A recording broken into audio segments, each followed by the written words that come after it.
plakën e nderuar që apull zotit Kurti dorë, kam thënë inshallah dhe ajo nuk bëhet me pas nevojë për sigurinë e begatinë e zotit Kurti, se sa për këto institucione ekonomitë e braktisë. Nuk do të krijojmë kushte në arsim, nuk do të krijojmë kushte shëndetësi, do të jemi pranë qytetarit, e sidomos lëvizjeve të vendosje si parti që ka rrugtu me qytetarin edhe në atë sloganin siguri dhe begati, unë e kam thënë kështu këgja me dhimbje, se sinqerisht nuk dina krenar absolutisht edhe nuk e kam idenë me hedhë gur, po kam thënë zëtë mos e bë kështu, edhe këtu për kërkoj falje, me përmen atë plakën e nderuar që apull zotit Kurti dorë, kam thënë inshallah dhe ajo nuk bëhet me pas nevojë për sigurinë e begatinë e zotit Kurti, se sa për këto institucione ekonomitë e braktisë. Ne po e shohim sot, domethënë në këtë vend, institucionet tona s'kan kriju asgjë në raport me qytetarin.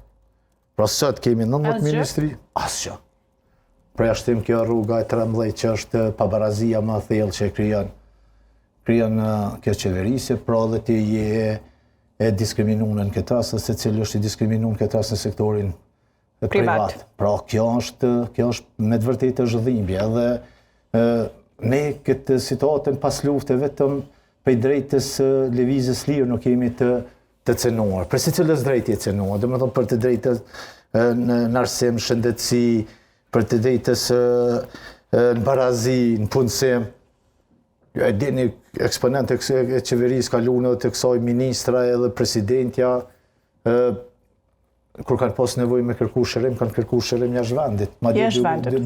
Duke i kishë përdorë edhe fondet publike, për arsye se s'kanë arrit me ndërtu standarde, me ndërtu progres në këtë vend, edhe këtë në gjanë, të shërimi në gjanë, su